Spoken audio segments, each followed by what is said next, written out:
नमस्कार दोस्तों। मैं प्रशांत सिंह आपका स्वागत करता हूं अपने अधिकारी वाला यूट्यूब चैनल पे। आज हम लोग देखेंगे कि महत्वपूर्ण संवैधानिक संशोधन कौन कौन से हैं और कुछ महत्वपूर्ण निर्णय भी देखेंगे जो सुप्रीम कोर्ट के द्वारा दिए गए थे, जिनके बेस पर ये संशोधन किए गए। हम लोगों ने पहले क्लास में अपने चीज़ें पढ़ ली थी, संवैधानिक विकास भारत का कैसे कैसे हुआ। तो हम लोग अब इसके बाद मूल अधिकार शुरू करेंगे, लेकिन अभी हम लोग पहले संवैधानिक संशोधन पढ़ लेते हैं, जिससे कि जो मूल अधिकारों में संशोधन हुए हैं या फिर कहीं आगे हुए हैं संशोधन, तो उनसे हम लोग चिर परिचित रहेंगे तो परेशानी कम होगी समझने में। तो स्टार्ट करते हैं हम लोग। महत्वपूर्ण संवैधानिक संशोधन, आपको पता है कि भारतीय संविधान के अनुच्छेद 20 में,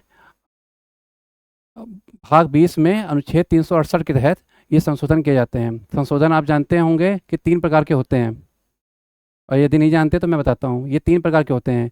एक होता है साधारण बहुमत से, एक होता है कि दोनों सदनों के विशेष बहुमत से, और तीसरा जो होता है वो होता है दोनों सदनों का विशेष बहुमत तो चाहिए ही चाहिए होता है, और आधे से अधिक राज्यों की संतुष्टि भी चाहिए होती है कुछ विशेष संशोधनों करने के लिए। तो संशोधन की दृष्टि से अगर देखा जाए तो संविधान 2 तरह के होते हैं, एक होता है कठोर संविधान और एक होता है लचीला संविधान। जैसे कि मान लीजिए अमेरिका को उदाहरण लेते हैं। अमेरिका में संविधान संशोधन करना बहुत कठिन होता है, क्योंकि उसमें जो उनका सुप्रीम कोर्ट है उसकी अनुमति चाहिए होती है, और राष्ट्रपति की भी, और जो संसद होता है उनका 3/4 बहुमत चाहिए होता है उसमें। और जो ब्रिटेन का है, अगर लेते हैं एग्जांपल, तो ब्रिटेन में जो है संविधान एक तो लिखित नहीं है, तो संसद जो है उसमें अपनी इच्छा अनुसार, अपनी सुविधा अनुसार और इच्छा अनुसार संशोधन करती रहती है। और भारत का संविधान जो है समय समय पर होता रहा है संशोधन, तो वह कठोर और लचीले के मध्य समायोजन लेके चलता है। कुछ जो अति महत्वपूर्ण हैं उनमें विशेष बहुमत चाहिए, जो साधारण महत्व के हैं उनमें साधारण बहुमत चाहिए, और जो कुछ ज़्यादा ही विशेष बहुमत के हैं उनमें आधे से अधिक राज्यों की सहमति भी चाहिए होती है। जैसे जीएसटी में कोई संशोधन करना है, या फिर सुप्रीम कोर्ट से संबंधित कोई है, या फिर राष्ट्रपति उपराष्ट्रपति के चुनाव से संबंधित कोई संशोधन है, तो वो दोनों राज्यों के आधे से अधिक बहुमत तो चाहिए चाहिए। बाकी 2 शर्तें पूर्वत रहती हैं। तो हम लोग स्टार्ट करते हैं संशोधन से ही।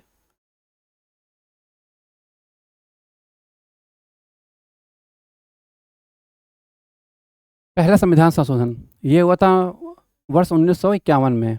भारत की आज़ादी के बाद का पहला संविधान संशोधन यही है।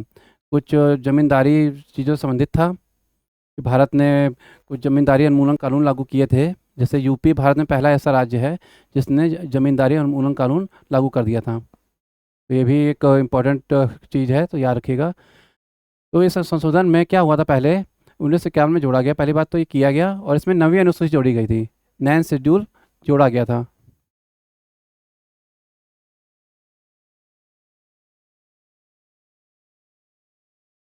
9वीं अनुसूची।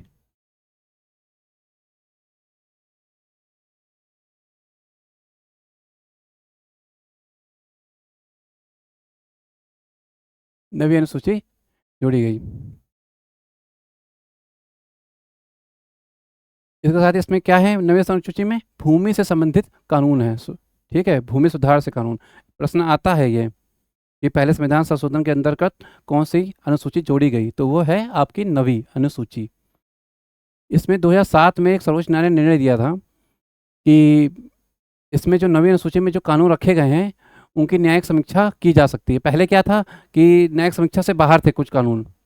तो करीब जनवरी 2007 में ये निर्णय आया था इनका, 12 जनवरी डेट थी। तो डेट महत्वपूर्ण नहीं है, वर्ष महत्वपूर्ण है कि 2007 में निर्णय दिया सुप्रीम कोर्ट ने कि जो 284 कानून हैं 9वीं सूची में, वो भी अब न्यायिक समीक्षा, मतलब कि सुप्रीम कोर्ट, न्यायिक समीक्षा का अर्थ क्या होता है पहले ये समझ लेते हैं। अब न्यायिक समीक्षा वर्ड आ गया है तो इसको पहले ही समझ लेते हैं तो ज़्यादा रहेगा। सुप्रीम कोर्ट में तो हम लोग पढ़ेंगे। न्यायिक समीक्षा में क्या होता है कि जो कानून संविधान के विरोध में होते हैं या फिर संविधान के सम्मत नहीं होते हैं, तो उनकी जो समीक्षा होती है, मतलब कि रिव्यू करना, वो सुप्रीम कोर्ट का कार्य माना जाता है। तो सुप्रीम कोर्ट कहता है कि मैं इनको कानून को रिव्यू कर सकता हूँ। ऐसा नहीं कि आप अपनी मनमानी करके, संसद अपनी मनमानी करे और कानूनों को 9वीं सूची में डाल दे और फिर हम कुछ कर ही ना पाएँ, ऐसा नहीं है। तो हम कर सकते हैं। तो ये चीज़ थी। ये केस कौन सा था ये आप देख लीजिए, IR कोहिलो केस था 2007 में। इसी बेस पर ये संशोधन किया गया था और निर्णय सुनाया गया था। 10वां संविधान संशोधन देख लेते हैं हम लोग। आप देख रहे होंगे ये हैंड रिटन नोट्स हैं, कोई प्रिंटेड कॉपी नहीं है, काफ़ी मेहनत से बनाए गए हैं, तो इनको काफ़ी मेहनत से ही पढ़ा भी जाएगा और इम्पॉर्टेंट है, एग्जाम में भी आते हैं, एक ना एक संशोधन तो पूछा ही जाता है। 10वां संशोधन कब हुआ था? 10th कॉन्स्टिट्यूशन अमेंडमेंट एक्ट कब आया था? 1961 में हुआ था ये। इसमें क्या क्या था? पहली अनुसूची में जो हमारी अनुसूचियां हैं 12, उनमें से पहली अनुसूची जो है उसमें राज्यों से संबंधित चीज़ें हैं। तो उसमें क्या किया गया, दादरा और नगर हवेली को भारत में शामिल किया गया। पहले ये पुर्तगालियों के अधिकार में थे, गोवा, दमन, दीव, ये सब पुर्तगालियों के अधिकार में थे। तो इनको सबको 1962 में भी इनको राम मनोहर लोहिया ने इसके लिए काफ़ी आंदोलन चलाया था, तब जाके गोवा पुर्तगालियों ने छोड़ा। सबसे अच्छी बात ये है कि भारत में आने वाले पहले विदेशी पुर्तगाली थे और भारत से जाने वाले भी आखिर जो विदेशी थे लास्ट, वो पुर्तगाली थे, अंग्रेज नहीं थे, पुर्तगाली थे। तो ये भी याद रखिएगा। दमन दीव को भारत में शामिल किया गया। इसके बाद 13वां संविधान संशोधन होता है। इसमें नागालैंड 1962 में ये भी संशोधन हुए हैं। इनका डेट याद रखिएगा, क्योंकि अभी डेट पूछते हैं वो आपको क्रम में दे देंगे। एक तरफ लिख देंगे संशोधन वर्ष और लिख देंगे संशोधन संख्या, ऐसे देंगे वो, देखिए।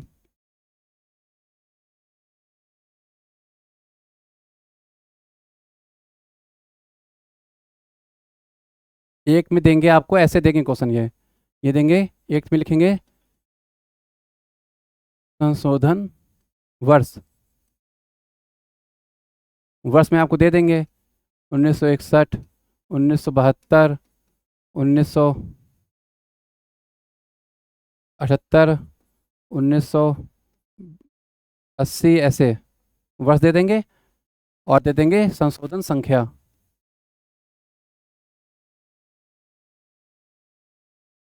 या संशोधन संख्या दे देंगे, कोई दे देंगे कि कौन संशोधन है, जैसे 10वां था 1961 वाला, 72 वाला आपको देखेंगे आगे, 62 में कौन सा हुआ, इस तरह दे देंगे। या फिर इसको और भी तरीके से बना सकते हैं क्वेश्चन वो। तो प्रश्न का आंसर पता होने से पहले सबसे अच्छी खासियत ये होती है कि आंसर को पता होने से पहले आपको पता होना चाहिए क्वेश्चन कैसे बना सकते हैं। जब आपको पता होगा क्वेश्चन कैसे बन सकता है, तो उसका उत्तर भी आपको पता होगा, तो ये आसानी रहती है। या फिर वो पूछेंगे कि संशोधन वर्ष दे देंगे या फिर संशोधन संख्या दे देंगे, कुछ भी दे सकते हैं, और विषय पूछ लेंगे कौन सा है, किससे संबंधित है संशोधन। तो ये चीज़ आप याद रखिएगा। 13वां संशोधन में नागालैंड के लिए विशेष प्रावधान कर दिए गए। फिर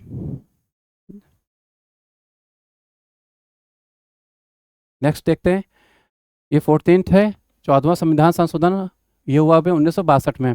इसमें क्या किया गया, पौंडीचेरी जो था, पुडुचेरी, उसको भारत में शामिल कर लिया गया। ठीक है। इसी तरह 21वां संविधान संशोधन हुआ, 21वां 1967 में।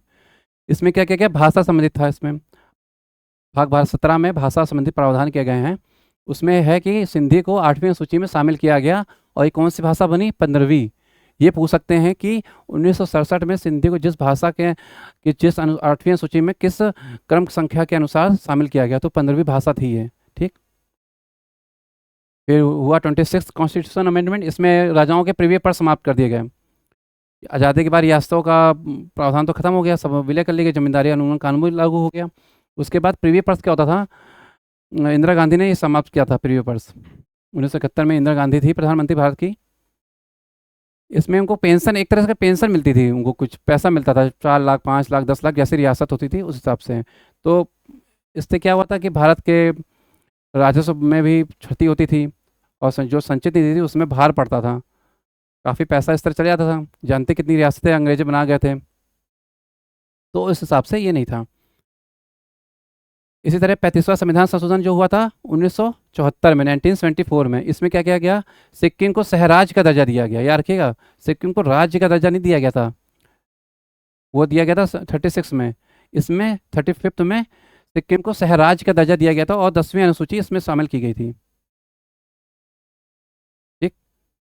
फिर 1975 में, नेक्स्ट ईयर ही 36वां संविधान संशोधन किया गया, और ये 1975 में हुआ।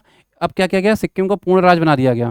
पहले सहराज्य था, अब पूर्ण राज्य बना दिया गया। जन्म संग्रह कराया गया, सिक्किम की अनुमति ली गई। उसके बाद जो सिक्किम के राजा थे उन्होंने कहा कि हमको अपने राज्य में शामिल कर लीजिए, तो इनको शामिल किया गया, और 10वीं अनुसूची हटा दी गई, ये आगे जोड़ी जाएगी। आज भी आप देखेंगे कुछ कभी फॉर्म भरे जाते हैं यूपीएससी का किसी में भी, तो सिक्किम को राज्य की तरह नहीं जोड़ा जाता, सिक्किम के एक अलग उसमें जोड़ा जाता है, तो गलत चीज़ है। एक एक ट्रिक है इसकी, ये जो राज्य हैं इनके बारे में जानने के लिए। तो अगर आप 10वां, 12वां और 14वां संविधान संशोधन जोड़ेंगे तो आ जाएगा 36। ठीक। 10th, 12th और 14th। Constitution amendment, constitution amendment, constitution amendment, और ये हो जाएगा 36 कॉन्स्टिट्यूशन अमेंडमेंट। तो ये ट्रिक है यार करने के लिए कि 10, 12, 14 जोड़ेंगे तो ये चारों जो हैं ये राज्यों को शामिल करने से संबंधित हैं। दादरा नगर हवेली, दमन दीव, गोवा, इनसे संबंधित सब। ठीक। 42वां संविधान संशोधन बहुत इंपॉर्टेंट है क्योंकि इसे लघु संविधान कहा जाता है, काफ़ी फेमस है। आपातकाल लागू हो चुका था भारत में और लघु इसको संविधान संशोधन किया गया, इसीलिए सबसे बड़ा संशोधन अधिनियम भी बोला जाता है इसे। इसमें क्या किया गया कि प्रस्तावना में 3 नए शब्द जोड़े गए: समाजवादी, पंथ निरपेक्ष और अखंडता। ये तीनों महत्वपूर्ण शब्द हैं, इनके बारे में हम लोग पढ़ेंगे। और ये जो संशोधन हुए थे, ये सरदार स्वर्ण सिंह जो थे, इंदिरा गांधी सरकार में विदेश मंत्री थे सरदार स्वर्ण सिंह, इन्होंने इनके सिफारिश पर हुए थे। ठीक है, इनकी इन्होंने रिपोर्ट की थी, तो इनकी समिति बनी थी। ये विदेश मंत्री थे इंदिरा गांधी की सरकार में, और समझ गए। मूल कर्तव्यों को इसी में जोड़ा गया जो भाग 4A में है, क्योंकि भाग 4 में आपके DPSP आते हैं, नीति निर्देशक तत्व। हम लोग आगे नेक्स्ट क्लास में पढ़ेंगे इन्हीं को। तो भाग 4A है। 3 अनुच्छेद भी जोड़े गए इसमें, और उनको भी नीति निर्देशक तत्व DPSP में जोड़ा गया। कौन कौन से 3 अनुच्छेद थे याद रखिएगा: 39A, 43A और 48A।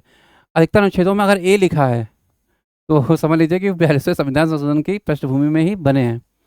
तो इसको आप याद रखिएगा, तो आते हैं ये इंपॉर्टेंट भी हैं और पूछा जाता है। अब जैसे जैसे पैटर्न बढ़ रहा है तो इस तरह का पूछा जाएगा कि 39A संशोधन जो है किस संविधान संशोधन के तहत किया गया या फिर किस वर्ष किया गया, और ये किससे संबंधित है। तो ये चीज़ आप याद रखिएगा किससे संबंधित है। ये विधिक ये पढ़ाएंगे, वैसे हम जानने की जरूरत नहीं है इनको।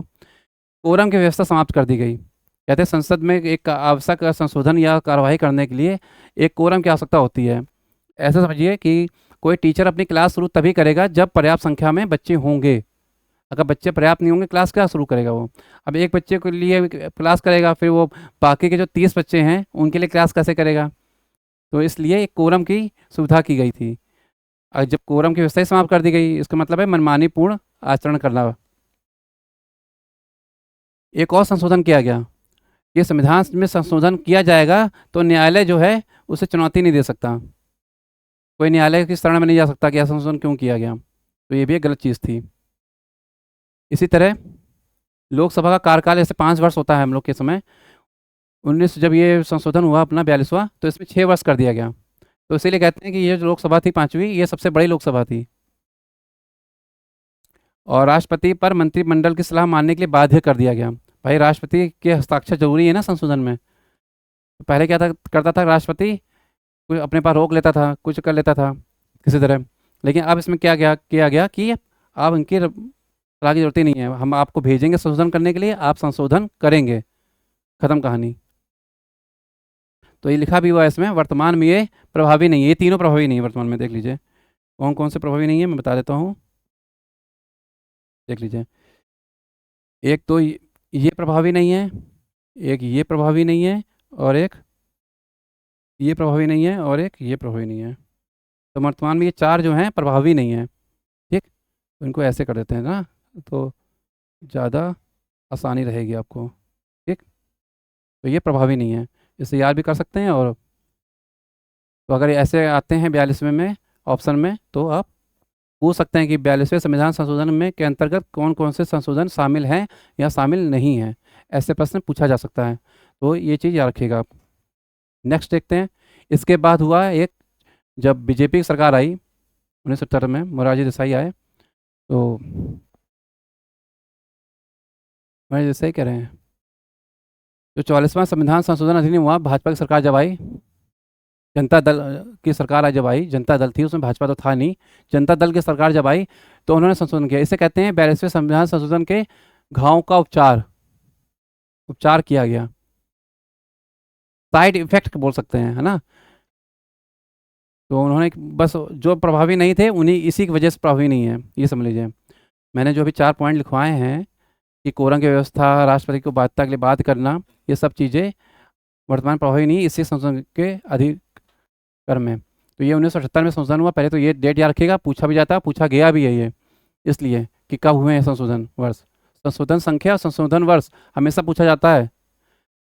तो इसमें क्या कहा गया कि कोरम की व्यवस्था फिर से बहाल कर दी गई, देखिए, है ना। आर्टिकल 74(1) कि प्रधानमंत्री को सहायता और सलाह देने के लिए एक मंत्रिपरिषद होगी, ये कहता है। तो उसका वर्तमान स्वरूप सामने आया, ठीक। लोकसभा का कार्यकाल जो क्या किया गया, पुनः 5 वर्ष कर दिया गया, जो अब तक है। आपातकाल से संबंधित प्रावधान किए गए। क्या हुआ था पहले कि जब इमरजेंसी लगी थी भारत में, आपातकाल लगा था, तो उसमें एक प्रावधान था कि अपने आप ही वो समझ कर सकते थे वो लोग कि मंत्री के पास, प्रधान राष्ट्रपति के पास भेजा गया। उसमें फ़खरुद्दीन अली अहमद राष्ट्रपति थे, उनके पास भेजा गया और उन्होंने साइन कर दिए। और सबसे ज़्यादा साइन उन्हीं के हस्ताक्षर से हुए। राष्ट्रपति कौन थे अगर पूछा जाएगा आपातकाल के समय, तो फ़खरुद्दीन अली अहमद थे, याद रखिएगा।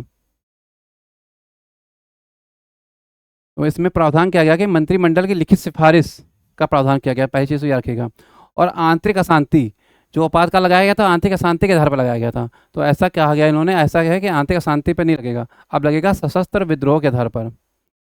आंतरिक अशांति के आधार पर लगता है वो 358 है अनुच्छेद, ठीक, 358 आंतरिक अशांति के आधार पर लगता है, लेकिन 358 है वो, उसका अलग प्रावधान है, वो राष्ट्रपति के आग्रह पर लगता है। तो मंत्रिमंडल की लिखित सिफारिश, और मंत्रिमंडल का प्रयोग सिर्फ एक ही या 2 बार हुआ है, सिर्फ वो भी इसमें हुआ है बस, और किसी में नहीं हुआ, इसी अनुच्छेद में 352 में। तो अगर पूछा जाए कि मंत्रिमंडल का प्रयोग किस अनुच्छेद में किया गया है, सिर्फ इसी में किया गया है, और संविधान में कहीं भी उल्लिखित नहीं है, सिर्फ इसी अनुच्छेद में, आर्टिकल 352 में। हम लोग उसको विस्तार में पढ़ेंगे, कोई परेशानी की बात नहीं है। और संपत्ति के अधिकार को मूल अधिकार की श्रेणी से बाहर कर दिया गया इसी अधिनियम के तहत, तो ये भी याद रखिएगा। इसी संशोधन अधिनियम के तहत संपत्ति के अधिकार को मूल अधिकार की श्रेणी से बाहर करके इसे कानूनी या वैधानिक अधिकार बना दिया गया, ठीक, कानूनी वैधानिक जो भी आए बना दिया गया, और अनुच्छेद 300A जोड़ा गया। सिंपल चीज़, बस थोड़ा 1-2 बार नज़र मारने की देर है, याद करने की भी ज़रूरत नहीं है, अपने आप ही चीज़ें याद हो जाती हैं। इसके बाद राजीव गांधी की सरकार आई, इंदिरा गांधी की हत्या कर दी गई, जानते हैं आप। तो राजीव गांधी की सरकार आई, अब तक का बहुमत जो है 420 सीटों का करीब बहुमत था, ठीक, 417 सीटें थी, 3 सीटें बाद में मिल गई थी वो, 420 सीटें थी शायद, है ना, 440 सीटें मिली थी, 420 नहीं, 437 सीटें थी, 3 सीटें बाद में जुड़ी, तो 440 सीटें थी, और अब तक का सबसे बड़ा बहुमत है, अभी तक किसी को नहीं मिला यह बहुमत। बीजेपी सरकार जो आई भाजपा की, उनको भी अब तक यह बहुमत नहीं मिला। और इसमें क्या गया, दल बदल विरोधी कानून पारित कर दिया गया, और 10वीं अनुसूची यहाँ जोड़ दी गई। अब दल बदल विरोधी कानून क्या है आप सोच रहे होंगे, इसको भी हम लोग पढ़ेंगे आराम से, जल्दबाजी करने की जरूरत नहीं है। दल बदल में क्या था कि पहले क्या था कि सांसद जो थे अपनी मन मर्जी से किसी भी पार्टी में शामिल हो जाते थे, चलो इनसे नहीं बनी तो इनसे शामिल हो जाते हैं, इनसे नहीं बनी तो इनसे शामिल हो जाते हैं। तो अब ऐसा नहीं होगा, उन्होंने कहा, राजीव गांधी ने कहा, ऐसा है हमारी मर्जी चलेगी।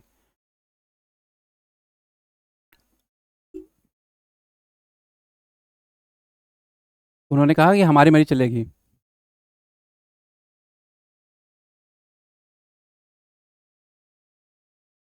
तो इसमें संशोधन बाद में एक और संशोधन होगा, तो हम लोग आगे देखेंगे। इसके बाद हुआ आपका 53rd कॉन्स्टिट्यूशन अमेंडमेंट, ठीक, 53 नंबर, ये हुआ 1986 में। ये भी इंपॉर्टेंट है, लाइन से ही पूछे जाते हैं, याद रखिएगा। 53, 55, 56 ये तीनों इंपॉर्टेंट हैं क्योंकि ये राज्यों से संबंधित हैं। मिजोरम को राज्य का दर्जा दिया गया। इसके बाद 55th हुआ, इसमें ये भी 1986 में हुआ। अरुणाचल प्रदेश को राज्य का दर्जा दिया गया। 56th हुआ 1987 में, इसमें गोवा को राज्य का दर्जा दिया गया। उसमें गोवा को शामिल किया गया था ना, दर्जा नहीं दिया गया था राज्य का, मतलब उस समय यूनियन यूटी थी, वो यूनियन टेरिटरी थी, तो अब इसको राज्य का दर्जा दिया गया। तो ये संशोधन भी याद रखिएगा आप, 10, 12, 14, 36 तो हैं ही वो 3, और ये भी 3, इनको आप कंठस्थ कर लीजिए। इसके बाद 59th कॉन्स्टिट्यूशन अमेंडमेंट एक्ट आया, ये 1988 में हुआ। इसमें क्या गया कि राष्ट्रपति शासन की जो अवधि है मैक्सिमम, वो 3 वर्ष कर दी गई। अब राष्ट्रपति शासन कब लगता है, जब राज्यों में संवैधानिक तंत्र विफल हो जाता है और मतलब उनको लगता है कि मुख्यमंत्री अब काम ठीक से कर नहीं रहा है या फिर केंद्र सरकार की कोई बात नहीं मानी उसने, कुछ कहा तो राष्ट्रपति शासन लगा लिया जाता है। इसका दुरुपयोग भी काफ़ी बार किया गया। इसको भी याद रखिएगा, 1988 में हुआ है, ज़्यादा इंपॉर्टेंट नहीं लेकिन याद रखने, ज़्यादा हुए भी नहीं, 128 संशोधन हुए हैं अब तक। अब तक भारत में कुल 128 हुए हैं बिल आए हैं। संशोधन तो कम हुए हैं लेकिन बिल जो हैं 128 हैं, तो ज़्यादा नहीं है। और उसमें भी गिनती की पढ़ेंगे हम लोग। इसके बाद हुआ हम लोग का 61वां, ये इंपॉर्टेंट है, याद रखिएगा, 1989 में। क्यों इम्पोर्टेंट है? क्योंकि मतदान की जो उम्र है, राजीव गांधी थे उस समय भी प्रधानमंत्री, 18 वर्ष निर्धारित कर दी गई। पहले 21 वर्ष थी, 18 वर्ष कर दी, जिससे कि लड़के उनको ज़्यादा पसंद करें। और 18 वर्ष की उम्र में आज लड़का जो बच्चा जो होता है ज़्यादा सोच समझदार नहीं होता, इसीलिए यूपी पीसीएस के फॉर्म जो होते हैं या फिर आईएएस का फॉर्म होता है वो 21 वर्ष की उम्र में मांगा जाता है। थोड़ा समझदार तो हो जाए, चंचल मन होता है ना 18 वर्ष की उम्र में। इसके बाद हुआ 65th कॉन्स्टिट्यूशन अमेंडमेंट। इसमें क्या किया गया कि एससी शेड्यूल कास्ट और शेड्यूल ट्राइब, एससी और एसटी अनुसूचित जाति और अनुसूचित जनजाति के लिए एक आयोग की स्थापना की गई 1990 में। ठीक, आगे बढ़ते हैं। इसके बाद वो एक हुआ 69वां संविधान संशोधन अधिनियम। इसमें क्या किया गया, 1991 में आया था, ये भी इंपॉर्टेंट है। इसमें दिल्ली को एनसीआर का दर्जा दिया गया। एनसीआर क्या है? एनसीआर क्या है? National capital region. ठीक, एनसीआर।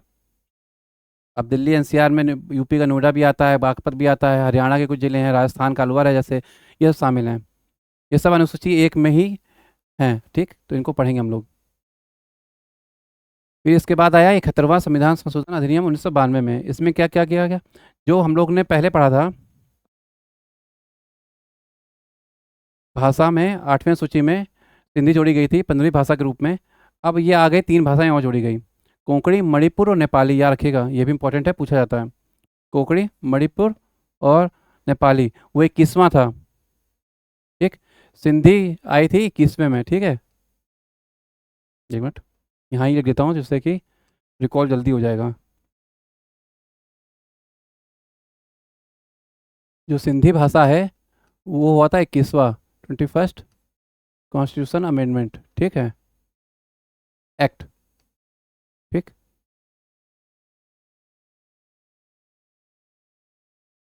और ये भाषा कौन सी थी? ये थी 15वीं। तो ये भी याद रखिएगा, 15वीं भाषा।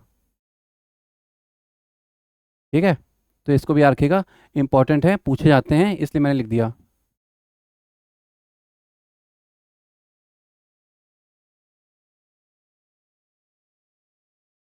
आगे बढ़ते हैं।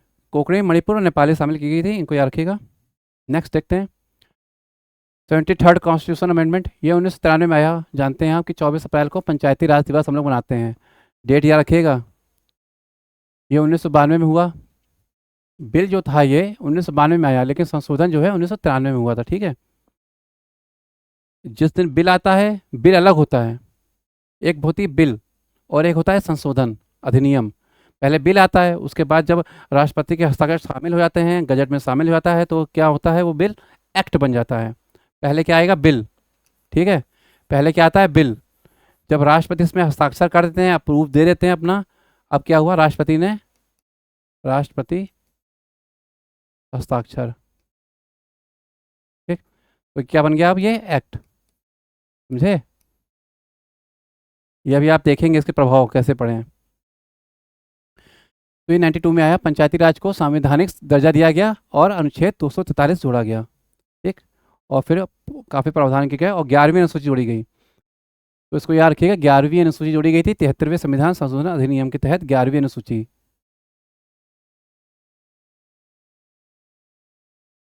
क्योंकि लोग कंफ्यूज आते हैं 9वीं अनुसूची और 11वीं अनुसूची में, अधिकतर देखा गया वो क्वेश्चन गलत भी हुए हैं।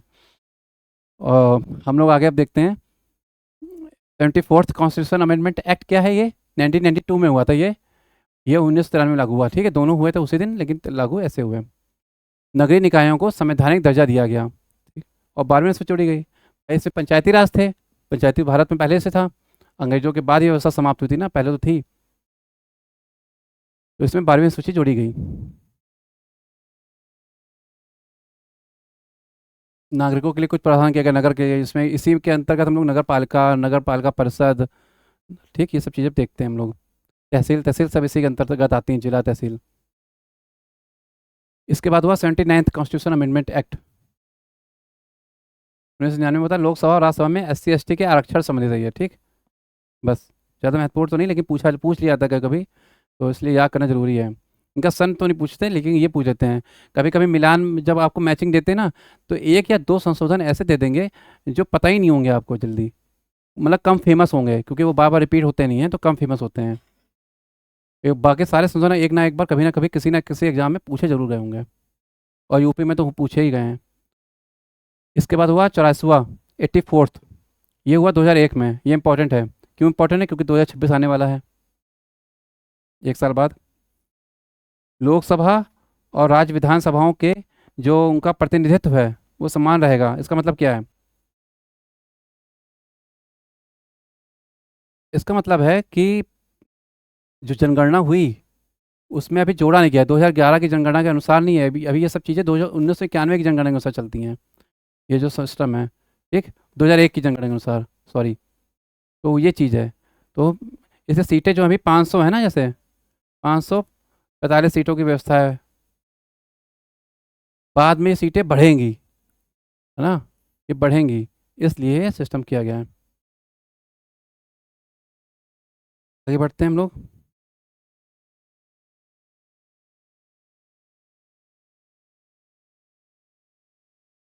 इसके बाद आया शिक्षा का अधिकार कानून का संशोधन, 86th कॉन्स्टिट्यूशन अमेंडमेंट एक्ट 2002। बहुत इंपॉर्टेंट है, याद रखिएगा, पेपर में आता ही आता है, चाहे जितनी कोशिश करें आप, ये किसी ना किसी रूप में आपके सामने समक्ष आके खड़ा हो जाएगा। क्योंकि प्राथमिक शिक्षा को दिया गया, पहली बात तो याद रखिएगा, शिक्षा मूल अधिकार सिर्फ नहीं होगा, प्राथमिक शिक्षा को मूल अधिकार कर दिया गया है। इसके अंतर्गत सिर्फ प्राथमिक शिक्षा है जो छोटे बच्चों की होती है, ठीक है। अनुच्छेद 21A जोड़ा गया, देख लीजिए। आर्टिकल 21 जो है जीवन का अधिकार है, और इतनी महत्वपूर्ण है शिक्षा जीवन के लिए, समझ लीजिए। और ये लागू कब हुआ? 1 अप्रैल 2010 को, सोचिए। तो संशोधन कब हुआ? 2002 में। और लागू कब हुआ? 2010 में। क्यों? क्योंकि उस समय एक्ट तो आ गया, सरकार को अपना काम करना है, उसने कर दिया अपना काम, लेकिन ढांचा जो शिक्षा के लिए तैयार करना था उस समय तक तैयार नहीं था इस तरह का, कि हम प्राथमिक शिक्षा का प्रावधान कर सकें, हर जगह प्राथमिक विद्यालय बना सकें, उनके लिए खाने की व्यवस्था कर सकें, ये सब चीज़ें थी। मिड डे मील जो जो आया वो इसी के बाद वाले एक्ट में आया था, ठीक है। तो मिड डे मील की व्यवस्था नहीं हो सकती थी, इसलिए ये प्रावधान बाद में आए। तो इसलिए लागू का वर्ष जो है 2010 है।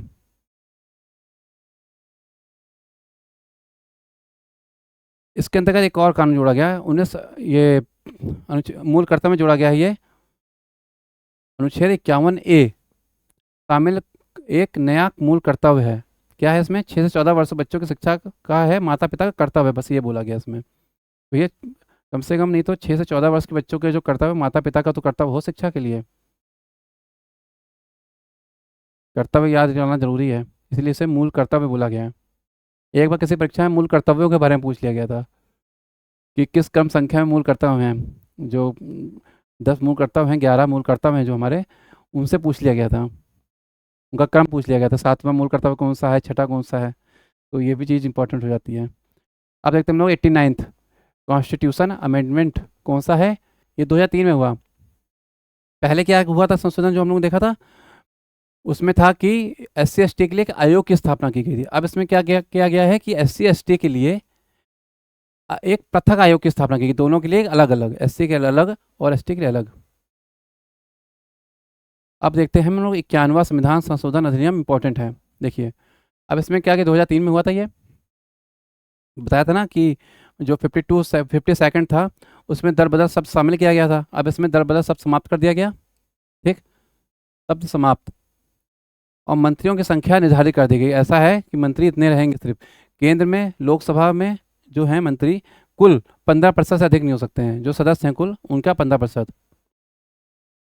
जैसे 545 सदस्य हैं तो उनका 15% निकाल लीजिए आप। राज्यों में विधानसभा में 15% नहीं हो सकते अधिक, सिस्टम वही है। मतलब CM सहित, ये मैंने लिखा है अभी इसमें, ये थोड़ा, CM सहित 12 से कम नहीं, समझे, मंत्री। यूपी में कम है, और दिल्ली में कम है, 7 है शायद, है ना? दिल्ली में 7 या 8 हैं, ऐसे हैं मंत्री हैं। तो साइज कम है उसका, तो उस हिसाब से मंत्री भी कम है वहाँ। वो अपवाद है एक तरह से, ये मान लीजिए आप। इसके बाद आएगा आपका 92nd कॉन्स्टिट्यूशन अमेंडमेंट। ये भी इंपॉर्टेंट है, ये 2003 में हुआ। इसमें क्या किया गया, भाषाएं शामिल की गई। देख लीजिए, पहला था 21, ये भी बन गया 71, और फिर हो गया 92।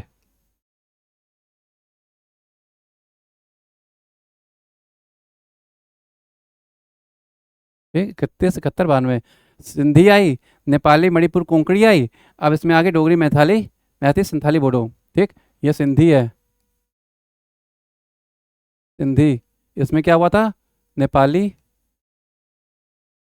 मणिपुरी और कोंकणी। ठीक, कोंकणी। इसमें आप शामिल हो जाएंगे, ये वाली भाषा सेकंड में। सही है आपको? 2011 में। ए, ये रहा 2003 में, सॉरी। 8वीं सूची में 4 भाषा शामिल की गई, डोगरी, मैथिली, संथाली, बोडो। ये पूछा गया था शायद, मेरे ख्याल से 2022 के पेपर में पूछा गया था मेरे ख्याल से। यूपी के पीसीएस में आया था ये, और समीक्षा अधिकारी में भी शायद आया था, मुझे याद नहीं है ठीक ठीक, लेकिन यूपी पीसीएस के एग्जाम में आया था, समीक्षा अधिकारी या पीसीएस के एग्जाम में ये आया था प्रश्न। तो इसको याद रखिएगा, ठीक है? ये प्रश्न इंपॉर्टेंट है, आया था। तो इस बार ये इस तरह प्रश्न नहीं देंगे, क्योंकि ये रिपीट हो चुका है, पैटर्न बदल गया। वो ऐसा नहीं कि आप पीवाईक्यू सिर्फ लगा के चले जाएंगे और सिलेक्शन हो जाएगा। पहले लोग यही करते थे, पीवाईक्यू लगा लिया, जाके पेपर दे दिया, सिलेक्शन हो गया। अब ऐसा नहीं है, अब सिलेबस चेंज हो रहा है, और यूपीएससी को फॉलो भी करने लगा है, क्योंकि उनका मेंस का सिलेबस पूरा यूपीएससी हो गया है। अब तो यूपी स्पेशल के 2 पेपर जुड़ गए हैं, अब तो सीरियस होना ही पड़ेगा लोगों को, पीसीएस के लिए भी। लेकिन समीक्षा अधिकारी में ज़्यादा इतना कठिन है नहीं, लेकिन तब भी प्री का पेपर कठिन है, क्योंकि इसमें इंटरव्यू नहीं होता, तो इसलिए प्री का पेपर ज़्यादा टफ बनाया जाता है, क्योंकि बच्चे इसमें ज़्यादा छटते हैं। इनको देखिएगा, डोगरी, मैथिली, संथाली, बोडो को। इसके बाद हम लोग देखेंगे 97th कॉन्स्टिट्यूशन अमेंडमेंट एक्ट कौन सा है। ये इंपॉर्टेंट है, क्योंकि इसमें सहकारी समितियों को शामिल किया गया है, सहकारी समितियों को। ठीक है, इसमें अनुच्छेद 43 भी जोड़ा गया।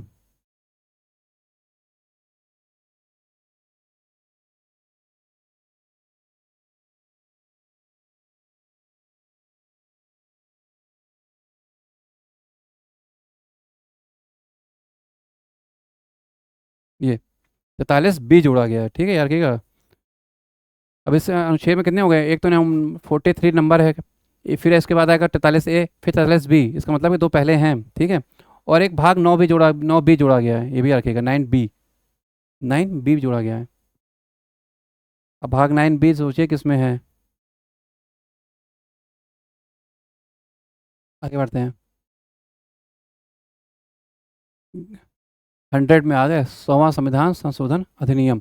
ये 2015 में हुआ था, मोदी जी सरकार थी। भारत में कुल नए क्षेत्र शामिल किए गए थे, बांग्लादेश के एंक्लेव थे। एंक्लेव का मतलब है कुछ क्षेत्र बच जाते हैं तो आसपास के, तो उनको शामिल किया गया था भारत में, ठीक है। तो पहले सूची में ही है ये, है ना, याद रखिएगा। हर चीज़ पहले सूची में, जो क्षेत्र शामिल होंगे, राज्य का संबंधित चीज़ें होंगी, जो भी संशोधन होंगे, वो पहले सूची में रखे जाएंगे। कभी पूछ सकते हैं कि, प्रश्न आ सकता है कि जो राज्य के विदेशी से क्षेत्र अधिग्रहण करता है भारत, उनको किस अनुसूची अनुसूची के तहत रखा जाएगा, तो वो पहली अनुसूची के अंतर्गत ही रखा जाएगा, तो इसको याद रखिएगा आप, ठीक। इसके बाद आएगा 122वां संविधान संशोधन अधिनियम। अब ये सभी इंपॉर्टेंट है भैया, हाल ही के हैं, वो मोदी सरकार के हैं, इसलिए इंपॉर्टेंट हैं। ये इसका मतलब ये नहीं कि वो भी इंपॉर्टेंट नहीं है, ये ना पूछे जाएँ, वो जरूर पूछे जाएंगे। भाई, फॉलोइंग द मैच में क्या करेगा वो, 2 इनके देगा, 2 उनके देगा, बराबर 50-50। तो अब ये देखिए, जो मैंने कहा था, ये 122वां क्या है और 101 क्या है, इसमें लोग कंफ्यूज रहते हैं कि ये 122वां जो है ये बिल था, ठीक। कॉन्स्टिट्यूशन अमेंडमेंट ये बिल है, ठीक है। 122वां 122nd जो है, ठीक है। और ये 101वां जो है, इसके तहत ये संशोधन अधिनियम पारित हो गया, ये कॉन्स्टिट्यूशन अमेंडमेंट एक्ट हो गया। मुझे कि नहीं समझे अब, ये चीज़ है, याद रखिएगा। ये 122वां संशोधन बिल के तहत 101वां संविधान संशोधन अधिनियम पारित किया गया, ऐसे याद आएगा। इसको पढ़ा भी ऐसे ही जाएगा, या ऐसे पढ़ सकते हैं, 101वें संविधान संशोधन अधिनियम बिल किसके तहत आया, 122वें संविधान संशोधन बिल। पहले बिल आता है ना, तो बिल की संख्या ज़्यादा है, संशोधन कम हुआ है, ठीक। तो इनको ये समझ लीजिए, समझ लिया ना आपने। 122वें के तहत 101वां संविधान संशोधन हुआ है, ठीक है। 122 संशोधन बिल के तहत 101वां संविधान संशोधन अधिनियम आया है, ठीक। तो कभी कभी प्रश्न 122 बिल के बारे में बिल पूछते हैं, कभी कभी ये पूछते हैं, तो इसे दोनों मैंने लिखे हैं। और जीएसटी लागू करा गया 1 जुलाई 2017 से लागू हो गया, जीएसटी संबंधित है ना ये बिल। तो इसके बाद 123 आया 123वां संविधान संशोधन अधिनियम 2018 में। इसमें क्या किया गया, पिछड़ा वर्ग जो ओबीसी कमीशन था उसको संवैधानिक दर्जा दिया गया। और इसके तहत कौन सा संशोधन अधिनियम शामिल किया गया, 102वां 102, ठीक, 102nd कॉन्स्टिट्यूशन अमेंडमेंट एक्ट शामिल किया गया। तो इसको भी याद रखिएगा। तो ये बिल है और ये अधिनियम है, ठीक, इसलिए इसके आगे अधिनियम लिखा है मैंने, याद रखिएगा, भूलिएगा नहीं, नहीं तो गलती हो सकती है। वैसे याद करने की जरूरत है, इतना भी परेशान होने की जरूरत नहीं है। अगर प्रश्न में 122वां 23वां 24वां पूछ रहा है तो आप उस हिसाब से लगाइए, नहीं तो इस हिसाब से लगाइए, क्योंकि क्रम वही रहेगा, 122 23 24 1 2 3 4 5 6 7 8 ऐसे चलेगा, ठीक। इसके बाद अगर कोई बिल लैप्स हो जाते हैं तो वो क्रम बिगाड़ देते हैं, समझे। जैसे कि मान लीजिए कि 2019 में ये 124वां संविधान संशोधन अधिनियम आया, इसके तहत 103वां 103rd कॉन्स्टिट्यूशन अमेंडमेंट किया गया, ठीक, अधिनियम बन गया, संविधान संशोधन अधिनियम बन गया। इसमें क्या कहा गया कि समान वर्ग जो हैं, जनरल कास्ट के लोग जो हैं, उनके लिए जो आर्थिक रूप से कमजोर है, सामाजिक रूप से नहीं, आर्थिक रूप से जो कमजोर हैं, उनके लिए 10% आरक्षण का प्रावधान किया गया, ठीक, 10%। और संविधान के अनुच्छेद, मूल अधिकार के जो अनुच्छेद हैं 15(4) और 16(4) में विशेष प्रावधान किया गया। भैया स्कूल कॉलेजों में शिक्षा में भी आपको आरक्षण मिलेगा अब, और सरकारी नियोजन में भी 10% आरक्षण मिलेगा। जैसे हम लोग यूपी में फॉर्म भरते हैं तो आप देखते हैं ना, हम लोग EWS सर्टिफिकेट लगाते हैं, आरक्षण लेने के लिए लगाते हैं ना 10%। तो ये चीज़ है, आरक्षण की सीमा से बढ़ गई है, लेकिन ये सामाजिक न्याय की दृष्टि से उचित है। ऐसा नहीं कि आरक्षण, सुप्रीम कोर्ट ने कहा कि आरक्षण जो है 50% से अधिक नहीं होना चाहिए, लेकिन तो ज़्यादा हो गया, उसके बाद ओबीसी का भी मिला और ज़्यादा हो गया, अब तो 64% पहुँचने लगा है। तो लेकिन ये सामाजिक दृष्टि से उचित है ना, सामाजिक दृष्टि से उचित है। ऐसा ना हो कि जो मतलब निचली जाते हैं, जात वर्ग के लोग हैं, जो लोअर कास्ट के लोग हैं, उनको बढ़ाने के चक्कर में हम अपर कास्ट के लोगों को, ऐसा तो नहीं है कि निचली का उसमें लोअर उसमें कन्वर्ट कर रहे हैं, ठीक। क्योंकि नौकरी के लिए कभी कभी लोग अपने आप को ऐसा करते हैं कि जिससे हमको नौकरी मिल जाए, क्योंकि नौकरी आज के ज़माने में काफ़ी महत्वपूर्ण है, वो भी सरकारी। ऐसा ना हो इसलिए किया गया है प्रावधान। तो संशोधन जो है काफ़ी सोच समझ के किए जाते हैं। सरकार ऐसा नहीं कोई संशोधन कर ले, कुछ संशोधन होते हैं जो राजनीतिक फ़ायदे के लिए किए जाते हैं। जैसे ये भी संशोधन जो हुआ था राजनीतिक फ़ायदे के लिए किया गया है, लेकिन राजनीतिक फ़ायदे के अलावा इसमें जो फ़ायदा है वो जनता का भी है, ठीक, समान वर्ग का भी है। अब भैया संशोधन कर दिया है, अब बीजेपी को सरकार वोट देगी, फ़र्क इतना है बस, लेकिन इससे फ़ायदा भी मिला। जो गरीब लोग थे, अब कोई जनरल का व्यक्ति है रिक्शा चलाने वाला, अब उसका पैसा नहीं, लेकिन वो जो स्वर्ण उसका है कास्ट का, तो ऐसा तो है नहीं कि उसको पढ़ने का हक नहीं है ना। तो उसके लिए भी ये प्रावधान किया गया, जिससे कि वो भी अपनी शिक्षा कर ले। आरक्षण का मतलब ही यही है, जो पढ़ने में कमज़ोर थे उनको थोड़ा सा हाथ बढ़ा के ऊपर बैठा दिया जाए बस। बाकी जो दौड़ना जानते हैं वो दौड़ेंगे ही दौड़ेंगे, जो चलना चाहते हैं वो चलेंगे ही चलेंगे, लेकिन जो कमज़ोर हैं उनके लिए प्रावधान है। तो तो मैं बात कर रहा था कि अब लैप्स अगर बिल होता है तो ये क्रम बदलेगा, नहीं तो 124 25 25वां नहीं है, क्योंकि वो लैप्स हो गया बिल, वो बिल लैप्स होना, जैसे सरकार ने पोस्ट किया, जैसे सरकार ने बिल किया, फिर सरकार बर्खास्त हो गई या फिर बदल गई, दूसरी सरकार नहीं आ गई, तो बिल जो होता है पास नहीं हो पाता, और पास ना हो जाने के बाद कुछ समय के बाद बिल जो होता है लैप्स हो जाता है, व्यपगत हो जाता है, समाप्त हो जाता है, उस कारण से ऐसा होता है। इसके बाद 126वां संविधान संशोधन अधिनियम आया 2020 में, बिल आया, सॉरी 126 कॉन्स्टिट्यूशन अमेंडमेंट बिल आया, जिसके तहत 174वां 104th जो है संवैधानिक संशोधन अधिनियम आया। इसमें क्या कहा गया कि आंग्ल भारतीयों, जो एंग्लो इंडियन निकाय है, उसके लिए आरक्षण समाप्त कर दिया गया। पहले सीटें मिलती थी ना, लोकसभा में 2 होंगे, विधानसभा में भी होंगे, है ना, एंग्लो इंडियन देखते हैं ना, लोकसभा में 2 होते हैं, 1 होते हैं, तो उनके लिए प्रावधान समाप्त कर दिया गया, ठीक। आगे बढ़ें। 127th कॉन्स्टिट्यूशन अमेंडमेंट बिल कब आया, ये बिल है और ये अधिनियम है, ठीक, याद रखिएगा संशोधन। तो दोनों चीज़ें याद रखना जरूरी है, कभी कभी प्रश्न ऐसे ही आते हैं।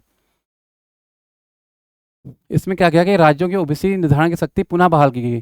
क्या किया कि पहले बिल पारित किया गया एक, वो 25th वही बिल है, ठीक। उसमें क्या कहा गया कि राज्यों की जो ओबीसी निर्धारण की शक्ति है, मतलब कि राज्य में कौन ओबीसी होगा ये सरकार निर्धारित करती है, राज्य सरकार। तो केंद्र सरकार ने क्या किया कि ऐसा नहीं है कि अब हम निर्धारित करेंगे, आप नहीं करेंगे। बवाल हो गया इससे, भाई ऐसे कैसे कर सकते हैं। तो ओबीसी का जो निर्धारण होता है वो सामाजिक और शैक्षिक आधार पर होता है। भाई ये सामाजिक रूप से भी पिछड़े होते हैं और शैक्षिक आधार पर पिछड़े हैं कुछ लोग।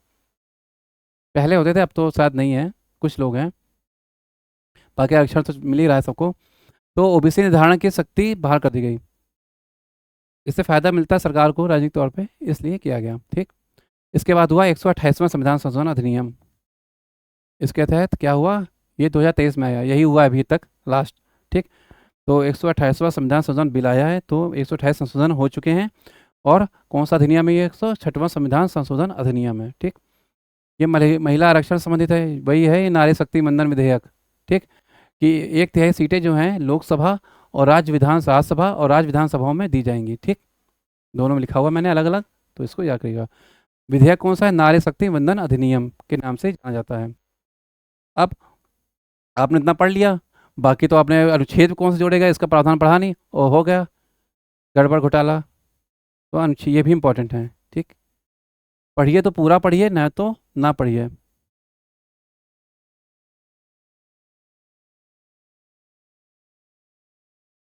तो अनुच्छेद कौन सा जोड़ा गया, देखिए 239 ए जोड़ा गया, डबल ए, ठीक। ये दिल्ली दिल्ली के लिए प्रावधान है 239 ए वाला, ठीक है। तो 239 ए दिल्ली वाला। और नॉर्मल जोड़े गए अनुच्छेद क्या है, देखिए अब ये 330 ए, 332 ए, 334 ए क्या है, कन्फ्यूजन आ गए, फिर से कन्फ्यूजन आ गए।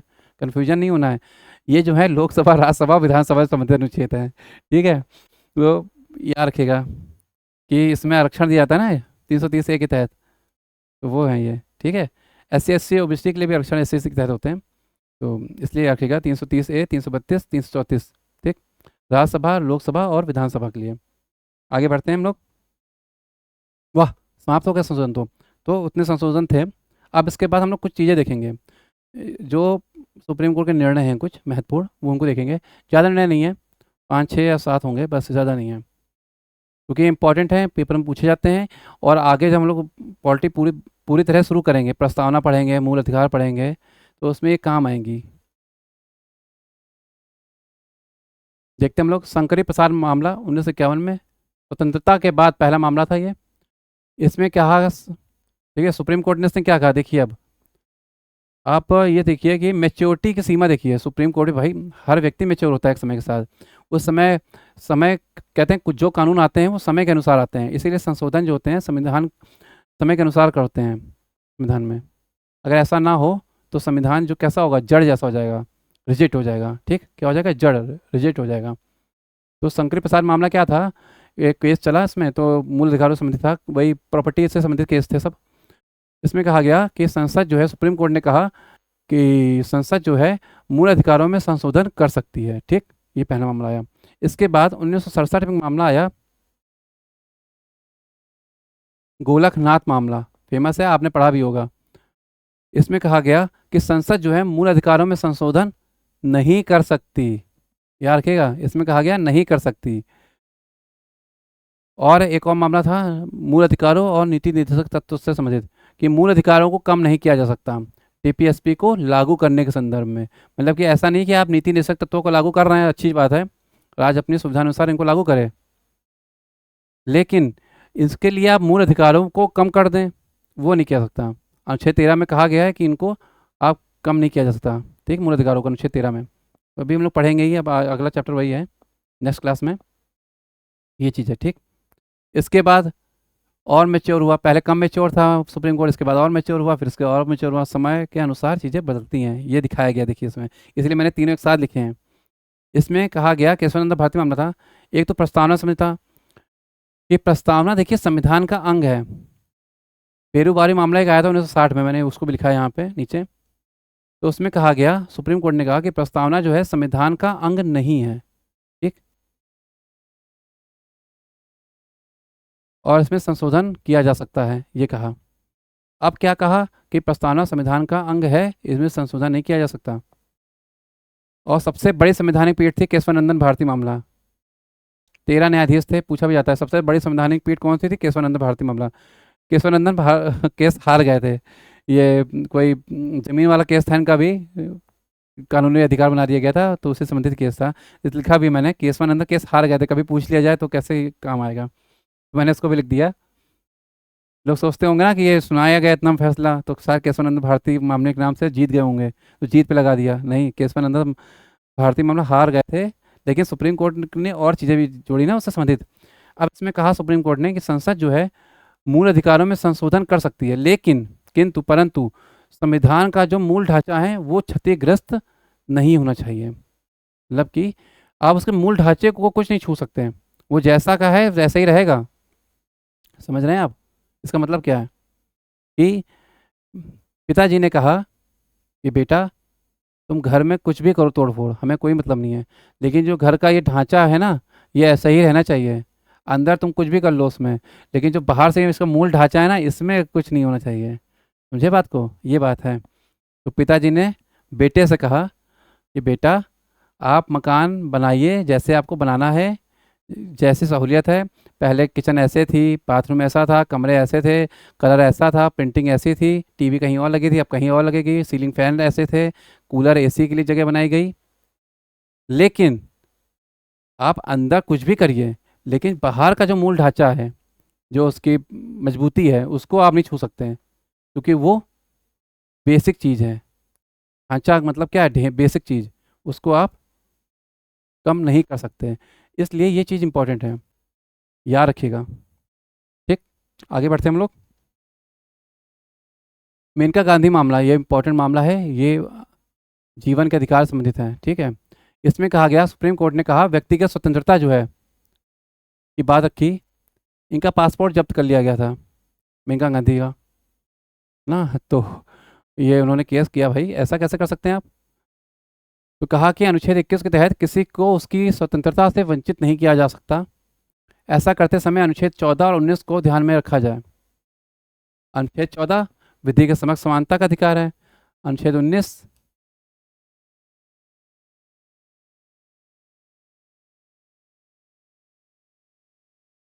व्यक्तिगत स्वतंत्रता का अधिकार है भाई। आगे बढ़ते हैं हम लोग। मिनर्वा मिल्स मामला भी इम्पोर्टेंट है, इसमें काफ़ी महत्वपूर्ण निर्णय दिया था। और भी मामले हैं, लेकिन वो हम लोग धीरे धीरे पढ़ेंगे ना, जब पॉलिटी उसमें आएंगे तो। लेकिन ये हम इम्पोर्टेंट है काफ़ी, इनको पहले ही जानना जरूरी था। इसमें कहा सर्वोच्च न्यायालय ने, सुप्रीम कोर्ट ने कहा कि मूल अधिकार और नीति निर्देशक तत्वों में छोटा बड़ा कुछ नहीं होता, मतलब ये एक दूसरे के पूरक हैं, छोटा बड़ा कुछ नहीं है कि उनकी वैल्यू कम है, उनकी वैल्यू कम है। फिर वही बात आप एग्जाम्पल समझ सकते हैं कि पिताजी ने दो भाइयों को बुलाया, ऐसा है मेरी नज़रों में तुम बराबर हो, उम्र में छोटे बड़े हो सकते हो, है ना, पहले तुम आए पहले वो आया, ये हो सकता है, लेकिन आपके जो अधिकार हैं वो बराबर हैं। भाई हमारी प्रॉपर्टी में 50-50% का हिस्सा तो तुम्हारा है ही ना, ये बोला। ठीक, इसलिए पूरक हैं एक दूसरे के, विरोधी नहीं है। ठीक है, यदि मूल अधिकार प्राण वायु हैं तो नीति निषेध तत्व क्या है? पोषक तत्व हैं। तो पिताजी ने एक बेटे से कहा कि बेटा तुम मेरे लिए अगर मेरी प्राण वायु हो, तो उस शरीर को बचाने के लिए जिन विटामिन्स और प्रोटीन की ज़रूरत होती है, वो मेरा दूसरा बेटा है, पोषक तत्व है ना। तो ये कहा, कहते हैं उदाहरण से कुछ चीज़ समझी जाए तो जल्दी याद रहती है। और ग्रेनविल ऑस्टिन ने भाग 3 और भाग 4 को संविधान की आत्मा कहा है। ठीक है, किसने कहा है? ग्रेनविल ऑस्टिन ने। ग्रेनविल ऑस्टिन जो हैं यूएसए के थे, याद रखिएगा। कभी कभी अगर प्रश्न पूछा जाए, या फिर साथ आया भी है कि नहीं आया, याद नहीं मुझे, लेकिन ग्रेनविल ऑस्टिन जो है अमेरिका के थे, इतना याद रखिएगा। ठीक है, यूएसए के। ये चीज़ है, आगे बढ़ते हैं हम लोग। एस आर बुम्मई मामला। अब ये कौन थे? ये मुख्यमंत्री थे भाई, बुम्मई वाद मामले से जाना जाता है इनको। अनुच्छेद 356 राज्यों में राष्ट्रपति शासन से संबंधित अनुच्छेद है। जब राज्यों में संवैधानिक तंत्र विफल हो जाता है तो राष्ट्रपति की संतुष्टि पर यह अनुच्छेद लागू होता है और राष्ट्रपति शासन लग जाता है। इसके तहत क्या होता है कि मुख्यमंत्री जो होता है उसको निलंबित हटा दिया जाता है और राज्यपाल जो होता है सर्वे सर्वा हो जाता है, मतलब उसकी आज्ञा से ही सारे बिल और कानून पारित होंगे फिर। और बताया कि संघवाद जो है, संघवाद जिसमें राज्य और केंद्र सरकार साथ साथ सहयोग करते हुए काम करती हैं, मूल विशेषता है संविधान की। संघवाद मैंने आपको समझाया था ना, जहाँ केंद्र और राज्य सरकारें साथ साथ काम करती हैं और किसके साथ काम करती हैं, संविधान के द्वारा निर्धारित दायित्वों का निर्वहन करती हैं, वो संघवाद होता है। तो ये चीज़ है, ठीक। संघवाद संविधान की मूल विशेषता है, इसमें ये कहा गया। पूछा जाता है कि संघवाद संविधान की मूल विशेषता किस मामले में गढ़ा गया, तो एसआर बोम्मई मामला याद रखेगा। इस मामले में क्या हुआ कि सुप्रीम कोर्ट ने सरकारिया आयोग एक बनाया गया था, जिसने केंद्र राज्य संबंधों पर सिफारिश दी थी सरकारिया, उसको पुनः दोहराया गया। तो सरकारिया आयोग,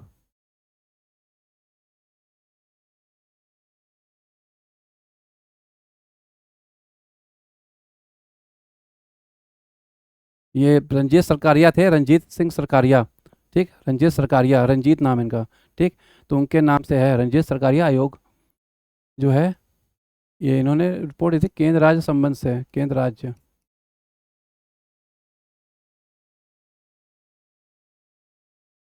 हम लोग पढ़ेंगे भी, कोई दिक्कत नहीं है, लेकिन यहाँ समझ लेते हैं ज़्यादा सही रहेगा, थोड़ा याद भी रहेगा, रिकॉल भी हो जाएगा बाद में। इसमें कहा है इन्होंने, सरकारी आयोग ने, कि देखिए केंद्र राज्य संबंधों के बारे में रिपोर्ट दी, कुछ अपनी सिफारिशें दी, और कहा कि राज्य में अगर राष्ट्रीय शासन लगाया जाए तो एक बार मुख्यमंत्री से सलाह मशवरा कर लिया जाए, है ना, 355 के तहत, ऐसा बोला उन्होंने, ठीक। तो ये चीज़ें थी बस, यही सिफारिशों को दोहराया इनकी, और भी चीज़ें थी। इंदिरा साहनी मामला इंपॉर्टेंट है, आरक्षण संबंधित है, 1992 में। अभी तक ये पूछा गया है लेकिन डायरेक्टली तौर पर, डायरेक्टली नहीं आया है, प्रत्यक्ष तौर पर प्रश्न नहीं पूछा गया है। इसे मंडल केस के नाम से जानते हैं, मंडल कमीशन, याद रखिएगा, लागू हुआ था यार, है ना, मंडल कमीशन, यही है मंडल कमीशन। क्रीमी लेयर का सिद्धांत हम लोग पढ़ते हैं, ठीक। ओबीसी में लगता है क्रीमी लेयर, कि क्रीमी, आप लोग जब फॉर्म भरते होंगे ना कोई, तो उसमें पूछा भी जाता है क्रीमी लेयर से ऊपर तो नहीं है या नीचे है, ऐसे। तो इसमें कहा गया कि क्रीमी लेयर क्या है, ये देख लीजिए पहले। निश्चित आय से ऊपर के वर्ग को आरक्षण से बाहर कर दिया गया, ठीक। भाई आपकी आय बराबर ज़्यादा है, ओबीसी वाले ने कहा भाई किसी घर में पिताजी उनके आईएएस हैं, ठीक, कोई ओबीसी जो कास्ट है उनके लोग, जैसे यादव हैं या फिर और भी जो लोग हैं, यादव हैं, पाल हैं, और भी जो लोग आते हैं ओबीसी में, तो कहा गया कि आप पिताजी उनके आईएएस हैं, तो आपको आरक्षण क्या जरूरत है भाई, है ना। तो ये चीज़ है कि निश्चित आय से ऊपर अगर आरक्षण है, तो इसमें यह भी स्पष्ट किया गया कि आरक्षण केवल नियुक्ति के प्रारंभ में दिया जाएगा, जाए ना कि पदोन्नति में। भाई प्रमोशन में आरक्षण क्यों दिया जाए, आपकी ज्वाइनिंग होनी है तो आरक्षण दिया जाएगा, लेकिन प्रमोशन के समय, पदोन्नति मतलब प्रमोशन, ठीक है, प्रमोशन में आरक्षण नहीं दिया जाएगा, ठीक। तो इसको याद रखिएगा, इंपॉर्टेंट है।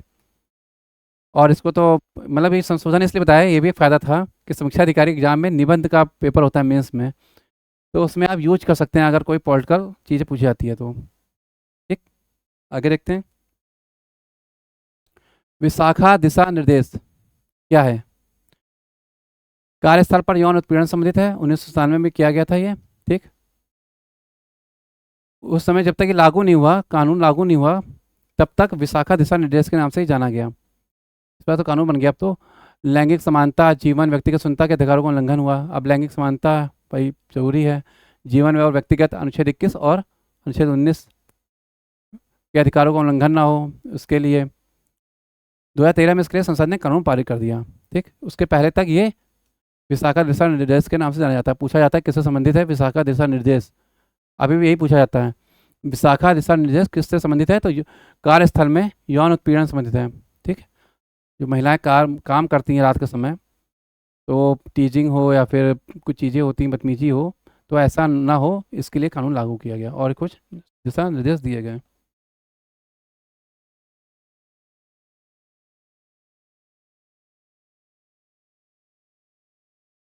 तो आज के लिए बस इतना ही है, बस इतनी सेवा है आपके लिए आज के लिए। इसको आप ठीक से पढ़िए, रिवीजन करिए, जिससे कि आपकी तैयारी जो है बेहतर हो सके। अगर तैयारी बेहतर नहीं होगी तो दिक्कत आएगी, क्योंकि तैयारी का बेहतर होना ज़रूरी है हर तरह से, है कि नहीं। अगर तैयारी बेहतर नहीं होगी तो उसमें थोड़ी प्रॉब्लम होगी। ओके। पढ़ते रहिए। हम लोग अब नेक्स्ट क्लास में मिलेंगे बहुत जल्द। और हिस्ट्री क्लास आपको मिल ही रही है रेगुलर, तो उनको भी आप तैयारी करते रहिए। और फिर धन्यवाद, चलते हैं। Okay, thank you.